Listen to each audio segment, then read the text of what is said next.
I had lunch with a friend on Thursday, and he was sharing with me this article that they did on I think it was NPR or something about this Australian blood donor named James Harrison.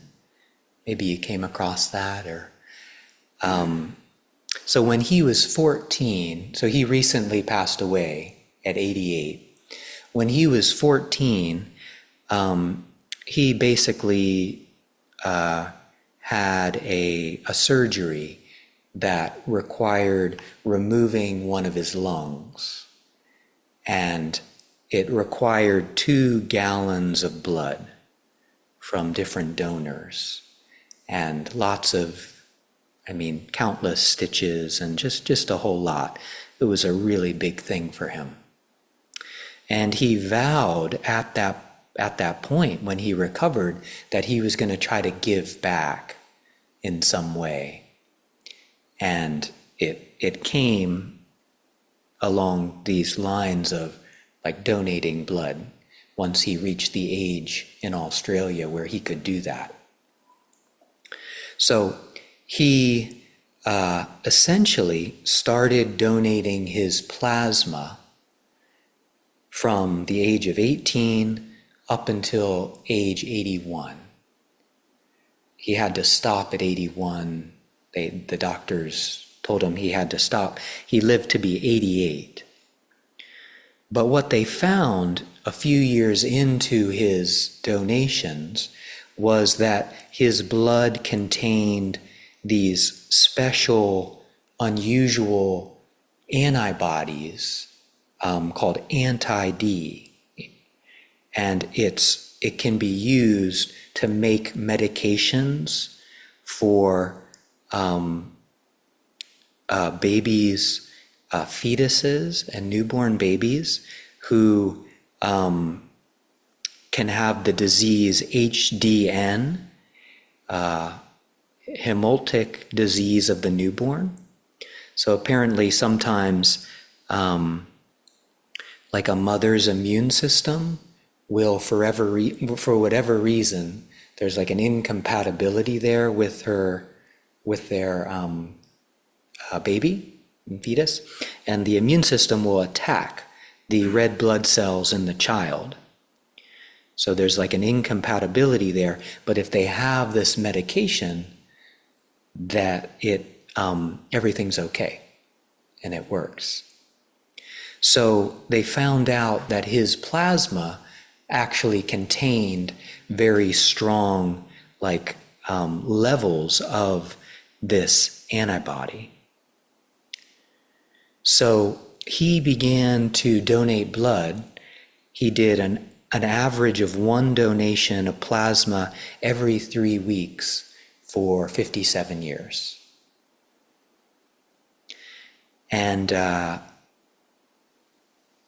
over the course of his life, and like the medications that they were able to make through his plasma, he saved 2.4 million babies' lives and prevented, thousands upon thousands of instances of sickness, disability that's caused by HDN. So he said, I was prepared and I wanted to give something back. It doesn't hurt. The life you save could be your own life. So apparently he didn't miss a single appointment over the course of those 57 years. He was awarded the Medal of Order in Australia in 1999. That became,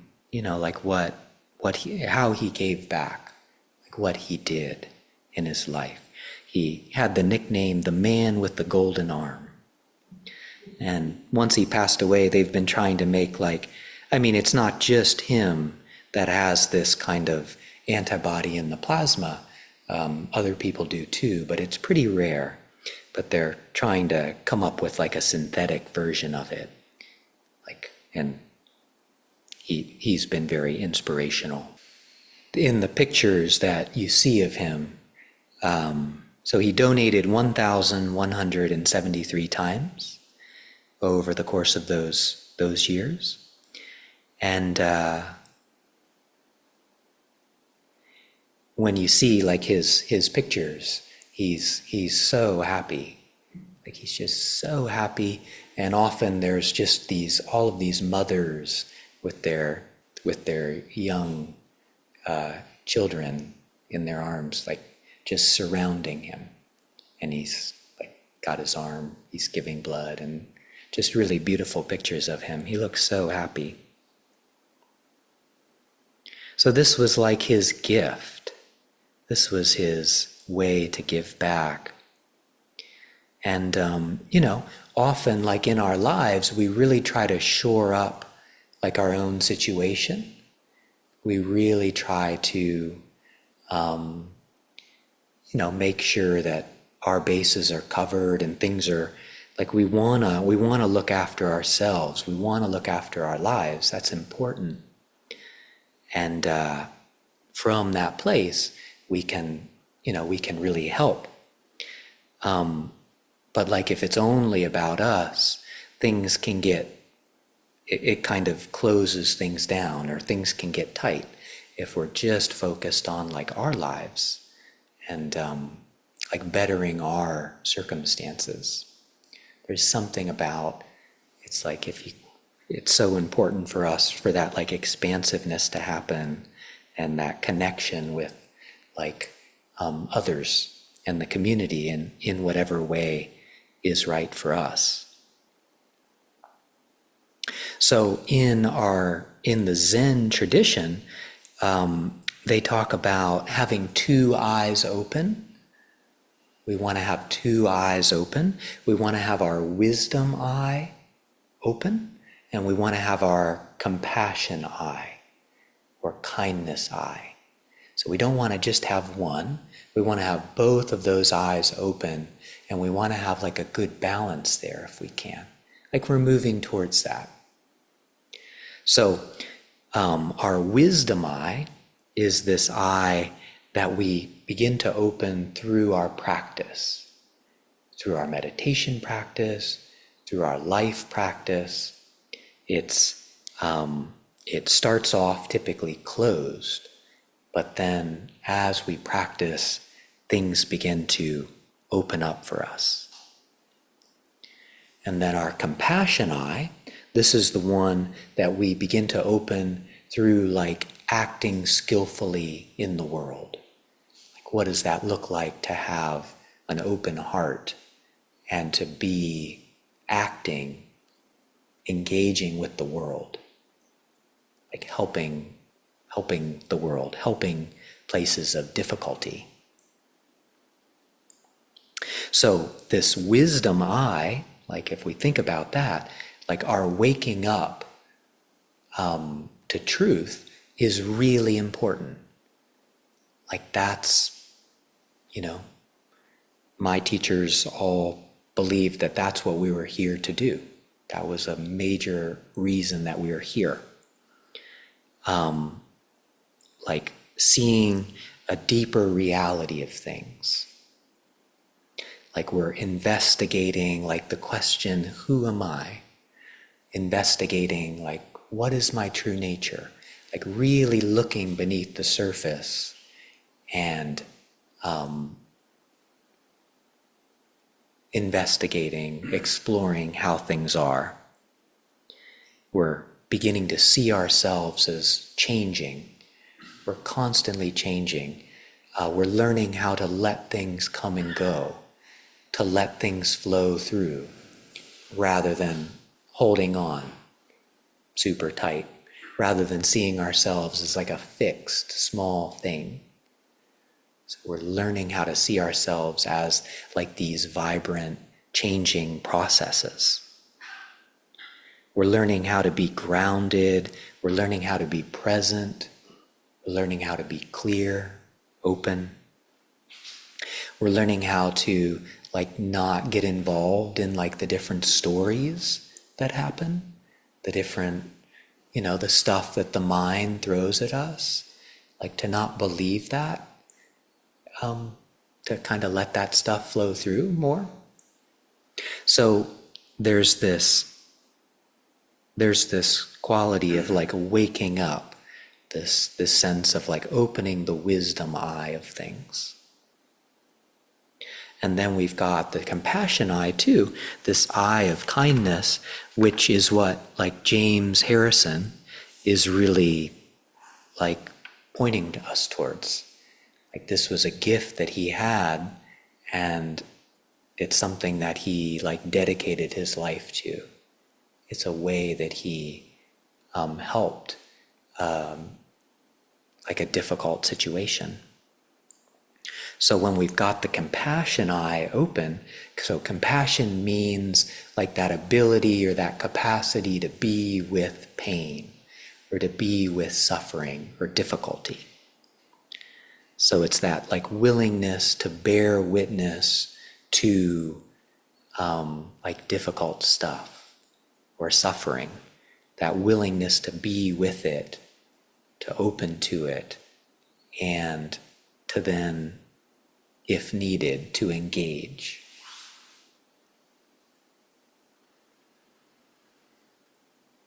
So it can be helpful to think about like in our life and with our practice, we've got our practice, but then like what's our gift?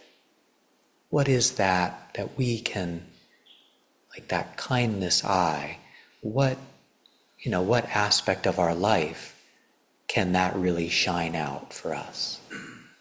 Where's that place that for whatever reason we are drawn towards, and we have a gift perhaps, or we have like a resonance, and what can we do to something bigger than us to really like support and to engage and to help something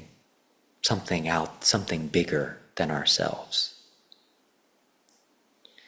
So this compassion eye, this wisdom eye, having just one of them open isn't what we're looking for.